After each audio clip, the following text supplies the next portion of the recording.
The silent advance. High Admiral Vexthor stood at the panoramic viewport of the Imperial Command Station Dominion, his 4 arms clasped behind his back as he gazed at the swirling nebula beyond. The purple-hued gases reflected off his metallic scales, a reminder of the Zenithian Empire's birthplace among these very stars. For 10,000 cycles, his species had ruled this sector of the galaxy with unquestioned authority. Lesser races bowed before them, offered tribute, or were simply eliminated. Yet something was different now. Something was wrong. High Admiral. A junior officer approached, mandibles clicking nervously. The anomaly reports you requested. Vexthor's secondary eyes narrowed as he reviewed the holographic display. 47 sensor ghosts in the past stellar cycle, all along the Empire's furthest reaches, all defying explanation. Where most races announced their presence with crude fusion drives and radioactive signatures, these contacts were different. They appeared as mere whispers in the void, there one moment and gone the next. The science directory suggests natural phenomena, the officer ventured. Perhaps quantum fluctuations from the void between galaxies. Natural phenomena don't move with purpose, Vexthor interrupted. Natural phenomena don't probe our defense grids and vanish before our patrol ships arrive. No, there is intelligence behind this. Intelligence and technology we don't yet understand. In truth, that was what troubled the High Admiral most. The Zenithian Empire had subjugated hundreds of species, absorbed their technologies, and established themselves as the undisputed masters of known space. Their quantum sensors could detect a shuttle at 50 light-years. Their gravity drives could bend space itself. Their weaponry could crack planets.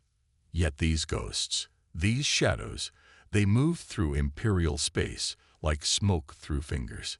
Increase patrols along the outer rim, Vexthor ordered. I want continuous sensor sweeps and quantum signature analysis of every anomaly. Whatever is out there, we will find it. The officer saluted and retreated, leaving the High Admiral alone with his thoughts. Beyond the viewport, the nebula continued its eternal dance, but Vexthor saw only darkness between the stars. Darkness where something waited, something watched. Deep in that same darkness, beyond the Empire's furthest sensors, humanity prepared. Their ships were unlike anything the galaxy had seen before. Where other races built with brute force and raw power, humanity had chosen a different path. Their vessels were wrapped in metamaterials that bent light and sensor waves around them.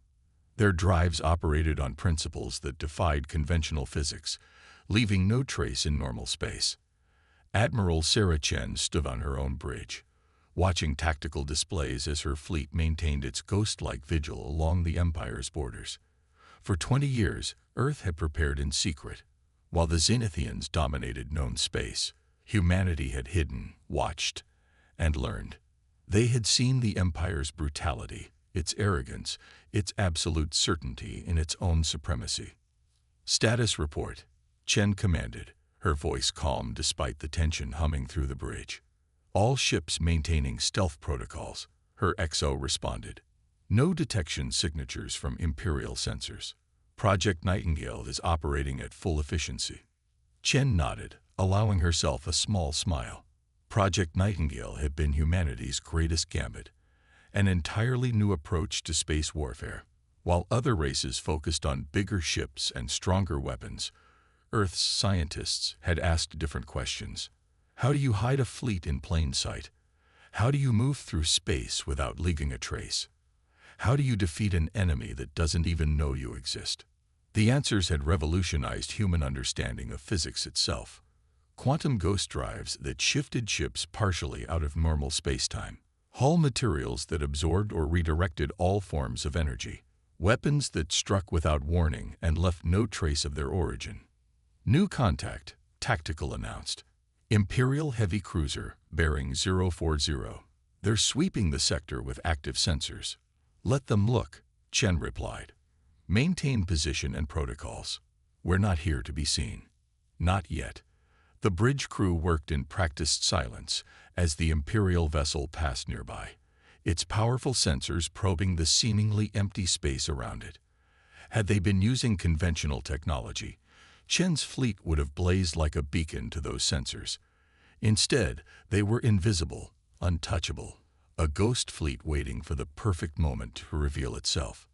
In his command station, High Admiral Vexthor remained at his viewport, unaware that he was being watched by those he sought to find.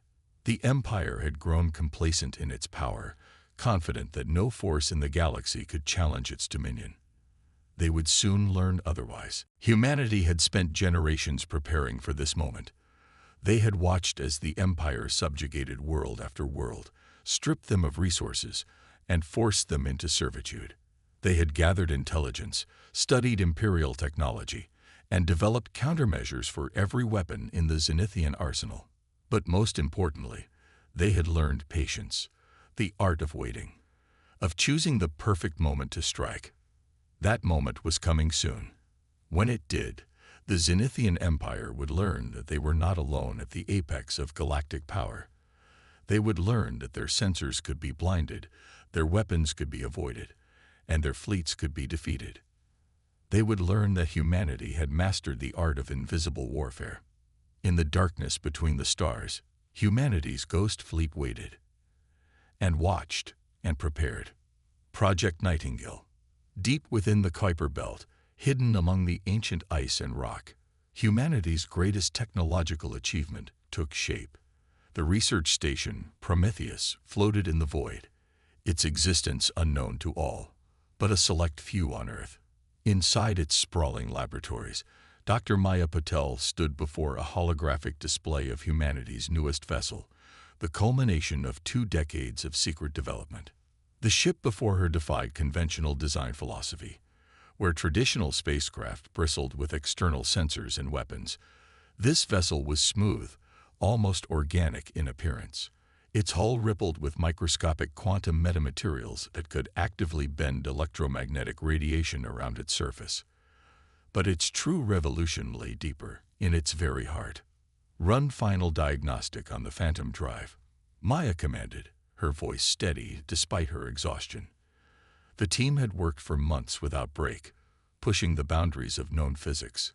Phantom Drive diagnostic initiating. The AI responded. Quantum field stability at nominal levels.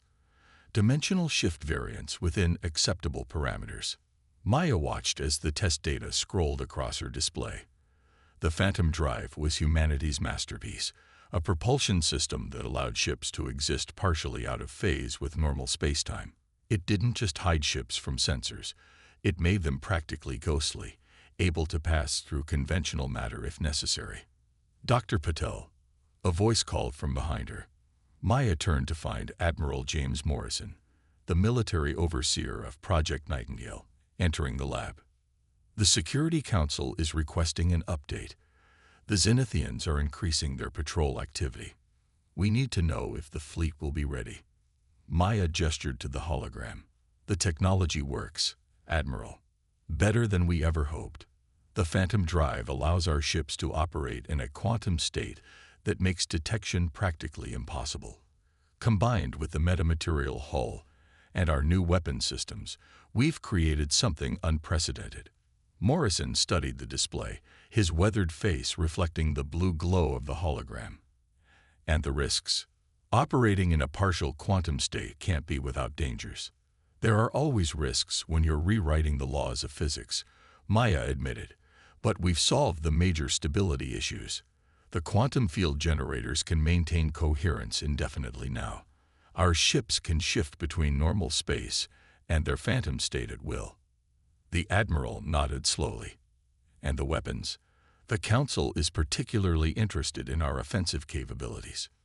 Maya brought up another display, showing schematics of the quantum lance system. "Conventional weapons are useless in phantom state, so we developed something new. The quantum lance can breach the dimensional barrier, striking targets in normal space, while our ships remain virtually invisible and intangible. The Zenithians won't know what hit them." "Their shielding technology is formidable," Morrison reminded her. "Their shields operate in normal spacetime," Maya countered. "Our weapons bypass them completely, striking directly at the target's quantum structure. No defense they have can stop it. Morrison was silent for a long moment, absorbing the implications. "We're not just changing the rules of space warfare," he said finally. "We're playing an entirely different game." "That's the point, Admiral. The Zenithians have dominated space through brute force and overwhelming firepower. We can't beat them at their own game. So we created a new one." Throughout the station, hundreds of scientists and engineers continued their work, refining and perfecting the technologies that would soon reshape the balance of power in the galaxy.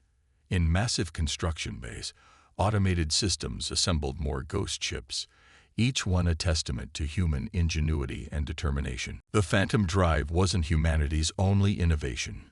Every system, every component had been redesigned from the ground up. Quantum computers that could process information across multiple dimensional states, sensors that could detect disturbances in the fabric of space-time itself, communication systems that operated through quantum entanglement, instantaneous and untraceable. Maya turned back to her work, but the Admiral's presence reminded her of the stakes they faced. The Zenithian Empire had ruled through fear and overwhelming force for millennia. They had never faced an enemy they couldn't detect, couldn't track, couldn't fight in conventional terms. That was about to change. In labs and testing chambers throughout the station, final preparations were underway. Engineers ran countless simulations, testing every possible scenario. Combat pilots trained in simulators, learning to fight in ways that defied traditional space combat doctrine. Scientists refined the quantum mathematics that made it all possible. Project Nightingale was more than just a military program. It represented humanity's response to a universe that had tried to force them into submission.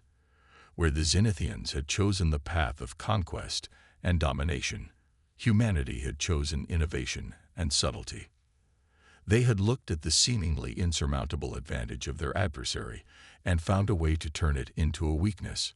Soon, very soon, the Ghost Fleet would reveal itself, and the galaxy would learn that humanity had mastered the art of the impossible. First contact. The Zenithian border outpost Vigilant Prime hung in space like a metallic spider, its sensor arrays stretched out across light years of space. Commander Krell watched his monitoring stations with growing unease. The ghost contacts had increased exponentially over the past rotation, though they remained as elusive as ever. Another contact, Sector 7, his sensor officer reported. Same signature pattern. There for a moment, then gone. Krell's facial scales rippled with frustration. His superiors demanded answers, but how could he track what couldn't be seen? How could he fight what might not even exist? The answer came with devastating clarity. Space itself seemed to ripple, like heat waves over desert sand. Where there had been nothing, suddenly there was everything. A fleet materialized before the outpost, ships unlike anything in the Imperial database. Their hulls seemed to shift and flow, as if they weren't quite solid, weren't quite real. Multiple contacts. The sensor officer screamed. Reading. Reading. Systems aren't responding. I can't get a lock. Krell stared at the tactical display in horror. The mysterious ships were everywhere, surrounding his outpost in a three-dimensional web of ghost-like vessels. His weapons systems couldn't target them. His sensors couldn't track them. They existed in a state that defied Imperial technology. "This is Admiral Sarah Chen of the Earth Defense Fleet." A transmission cut through their communications. "Your empire has dominated this galaxy through fear and force for too long. Today, that changes." Before Krell could respond, the Ghost Fleet attacked. Beams of pure quantum energy lanced out from the Phantom ships, passing through the outpost's shields as if they didn't exist. Where they struck, matter simply ceased to be, transformed into quantum particles that dissipated into space. "Return fire," Krell ordered, but it was useless. The Imperial weapons passed harmlessly through the attacking vessels, which seemed to exist in some state between solid matter and pure energy. Throughout the sector, similar scenes played out. Human ghost ships appeared from nowhere, struck with impossible weapons, and vanished again before the Empire could respond. Imperial commanders watched helplessly as their mighty warships were systematically dismantled by an enemy they couldn't fight. On her flagship, Admiral Chen watched the tactical displays with grim satisfaction. "Phase 2, she ordered. "Target their command and control nodes. Let's show them what true technological superiority looks like." The Ghost Fleet moved like a swarm of quantum phantoms, appearing and disappearing across space. They struck at communication relays, sensor stations, and command centers. Each strike was precise, surgical, designed to blind and disorient rather than destroy. High Admiral Vexthor received the reports with growing dread.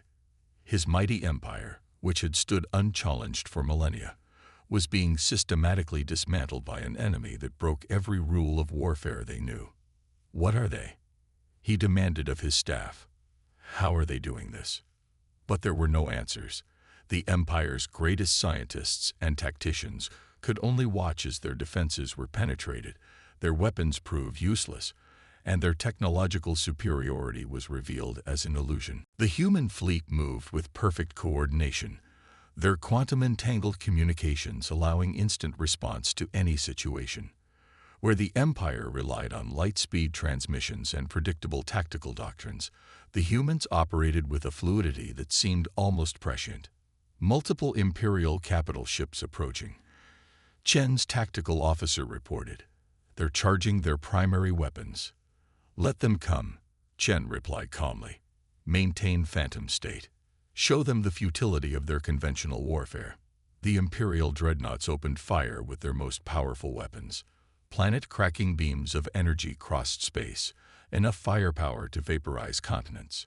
But the Ghost Fleet simply phased to a higher quantum state, letting the devastating attacks pass harmlessly through them. The counterattack was devastating in its precision. Quantum lances struck with surgical accuracy, targeting propulsion systems and weapon emplacements. The mighty Imperial ships, pride of the Zenithian fleet, were reduced to drifting hulks, their crews untouched but their ability to fight completely neutralized. "This is impossible," Vexthor whispered, watching another squadron of his best ships disabled with casual ease. "We are the Zenithian Empire. We cannot be defeated like this." But they were being defeated, not through superior firepower or overwhelming numbers, but through human ingenuity. Every attempt to adapt, to counter the Ghost Fleet's capabilities, proved futile. The Empire's weapons couldn't touch them, their shields couldn't stop them, and their sensors couldn't track them. As the battle continued, a terrible realization spread through the Imperial command structure. They weren't just losing a battle, they were witnessing the end of their technological supremacy. Humanity had changed the fundamental nature of space warfare, and the Empire had no response. The Ghost Fleet struck again and again, appearing from nowhere, striking with impossible weapons, and vanishing before retaliation was possible. They were like vengeful spirits, untouchable and unstoppable, systematically dismantling the Empire's carefully constructed defenses. The age of Zenithian dominance was ending, not with an apocalyptic battle between massive fleets, but with the quiet precision of a superior technology that made such battles obsolete. The Empire strikes. The Imperial Palace on Zenith Prime had never known such chaos. Emergency meetings filled every chamber as military commanders, scientists, and political leaders struggled to respond to the crisis. High Admiral Vexthor stood before the Emperor himself, his scales dulled with exhaustion. "We have lost control of 37 strategic sectors," Vexthor reported, his voice heavy. "Our conventional forces are useless against their phantom technology. Every attempt to engage their fleet has ended in defeat." Emperor Zixus, his massive form draped in ceremonial armor, rose from his throne. "Then we must fight unconventionally. The Empire has not survived 10,000 cycles by remaining stagnant. Deploy the Void Protocol." A murmur of shock rippled through the assembled leaders. The Void Protocol was the Empire's most closely guarded secret, a weapon so dangerous its mere existence was known only to a handful of individuals. Deep within secret research facilities, Imperial scientists worked frantically to modify the protocol for their current crisis. The Void Protocol had been designed as a last resort, a way to tear apart the fabric of space-time itself. If they couldn't fight the human ships directly, they would change the nature of space around them. On her flagship, Admiral Chen received the first warnings from their quantum sensors. Massive disturbances detected in the quantum field, her science officer reported. The Empire is doing something we've never seen before. Before their eyes, space itself began to writhe and twist. The Empire had deployed devices that generated massive gravitational distortions, creating zones where the laws of physics broke down completely. Even the Ghost Fleet's Phantom Drive technology struggled to maintain stability in these regions. They're trying to deny us the ability to phase shift. Dr. Maya Patel's voice came through the quantum comm. The gravitational distortions are disrupting the quantum fields we use for the phantom state. Chen watched as sections of space became impossible to navigate, forcing her fleet to operate in normal space, where they would be vulnerable to Imperial weapons. The Zenithians had found a counter-strategy, not by matching humanity's technology, but by changing the battlefield itself. All ships implement Contingency Protocol Delta, Chen ordered. They want to change the rules. Let's show them we can adapt too. The Ghost Fleet's response showcased the true depth of human preparation. Ships that couldn't maintain their phantom state switched to secondary systems, deploying clouds of quantum-entangled nanobots that created their own stable fields within the disrupted space. The battle evolved into something unprecedented. The Zenithians wielded weapons that distorted reality itself, while human ships danced between stable pockets of space-time, their quantum technology adapting and evolving to each new threat. They're learning, Maya observed, analyzing data from the front lines. Every counter we develop, they adjust their attack. This isn't just a battle of technology anymore. It's a race of innovation. The Empire had committed its full might to the offensive. Vast fleets of warships emerged from hyperspace, their weapons modified to work within the distorted space they had created. They had sacrificed precision for raw destructive power, willing to damage the fabric of space itself to defeat their enemy. But humanity had spent generations preparing for this conflict. The Ghost Fleet split into smaller groups, using the Empire's own distortions against them. Where Imperial weapons tore holes in reality, human ships slipped through, striking from impossible angles before disappearing again. Their strategy is desperate, Chen realized, watching the patterns emerge. They're willing to destroy the very space lanes they depend on just to have a chance against us. The cost of the Empire's strategy became apparent as their reality-warping weapons began to have unintended consequences. Entire sectors of space became navigational hazards, hyperspace routes collapsed, and colonial worlds found themselves cut off from the Imperial core. They're destroying everything they built. Vexthor warned the Emperor. The void weapons are effective, yes, but they're shattering our own empire in the process. But Emperor Zixus would not be deterred. Better to rule over ruins than submit to inferior beings, he declared. Increase power to the void generators. Tear apart their quantum advantages no matter the cost. The escalation forced humanity to reveal more of its technological achievements.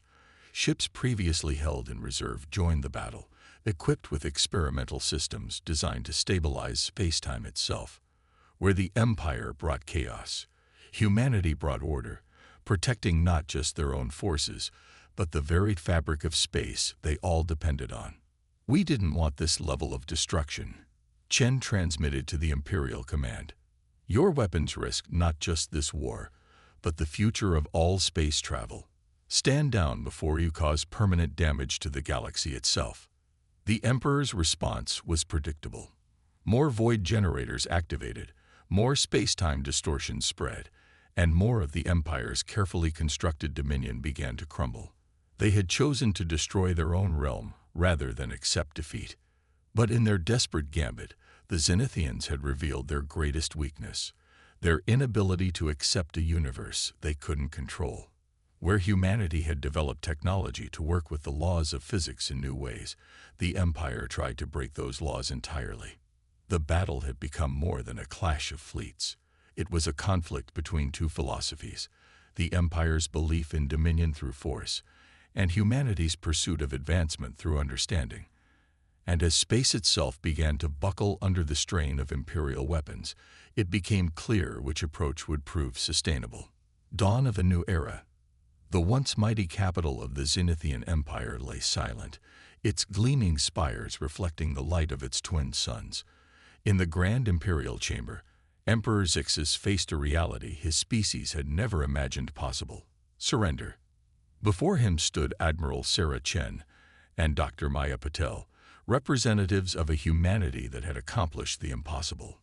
"Your void weapons have destabilized 17 major sectors," Chen stated, her voice firm but not triumphant. "Hundreds of worlds are cut off from regular space travel. If this continues, the damage to spacetime will become irreversible." The Emperor's scales had lost their luster, his once proud bearing diminished by the weight of defeat. "You could have destroyed us," he said finally. "Why didn't you?" "Because destruction was never our goal," Maya replied, stepping forward with a holographic display. "We came prepared not just for war, but for peace. Our quantum field stabilizers can repair the damage done by the void weapons. We can restore the space lanes, protect the colonial worlds, and preserve the infrastructure that billions depend on." Around them, the Imperial Palace buzzed with activity as human technicians worked alongside Zenithian engineers. The Ghost Fleet's ships, now visible and tangible, shared orbit with Imperial vessels. Where there had been battle, there was now cooperation, born of necessity and the recognition of a greater threat than defeat: the collapse of galactic civilization itself. The void weapons were a mistake, High Admiral Vexthor admitted, watching as human quantum technology gradually healed the tears in spacetime. "In our pride, we nearly destroyed everything we built." The recovery efforts revealed the true extent of humanity's technological achievement. The same principles that had allowed their ships to phase between states of matter now helped stabilize regions of damaged space. Their quantum understanding, developed in secret over generations, proved essential to preventing a cascade of spatial collapse that could have rendered entire sectors uninhabitable. "We offer a partnership," Chen explained to the assembled Imperial leadership. "Not subjugation, as you would have demanded, but true collaboration. Your empire has stood for 10,000 years. That experience, combined with our innovation, could usher in an unprecedented era of peace and discovery." The proposal was radical, challenging millennia of Zenithian beliefs about their own supremacy. Yet as they watched human technology repair what Imperial weapons had nearly destroyed, even the most conservative elements of Imperial society had to acknowledge the wisdom of cooperation. In the months that followed, the galaxy witnessed a transformation. The Ghost Fleet's phantom drive technology, no longer needed for warfare, was adapted for peaceful exploration. Ships could now safely navigate regions of space once thought impassable. The quantum communications network, expanded to include Imperial worlds, eliminated the delays and barriers that had helped foster conflict. Dr. Maya Patel found herself working closely with Imperial scientists, teaching them the principles behind humanity's technological revolution. "Your people mastered conventional physics," she explained to a group of fascinated Zenithian researchers. "We simply looked beyond convention, into the quantum realm where possibility itself is fluid." The integration wasn't always smooth. Centuries of Imperial doctrine had left their mark on Zenithian society. Some refused to accept the new reality, clinging to dreams of revenge or restoration. But with each passing cycle, as the benefits of human innovation became more apparent, resistance faded. Admiral Chen, standing once again at the viewport of her flagship, watched a joint human Zenithian fleet depart on an exploration mission. The ships, a mixture of Imperial might and human ingenuity, represented something unprecedented, a true fusion of their civilization's strengths. "We needed each other," she realized, speaking to Maya, who stood beside her. "Their empire gave the galaxy stability, structure. We brought the ability to see beyond limitations, to imagine new possibilities." The Ghost Fleet, its phantom drive technology now openly shared and studied, became the foundation for a new kind of space force, not one dedicated to dominion or control, but to protection and discovery. The quantum principles that had made the ships nearly invincible in battle now served to protect commerce, explore dangerous regions, and rescue those in need. Emperor Zixus, in what would become his final address before abdicating in favor of a more representative government, summed up the transformation. For 10,000 cycles, we believed power came from forcing the universe to bow to our will. We were wrong. True power, as our human allies have shown us, comes from understanding the universe deeply enough to work in harmony with its fundamental nature. The great Cenithian Empire didn't end, but it changed. The rigid hierarchy gave way to a more flexible, adaptive system. The imperial drive for expansion turned toward exploration and discovery.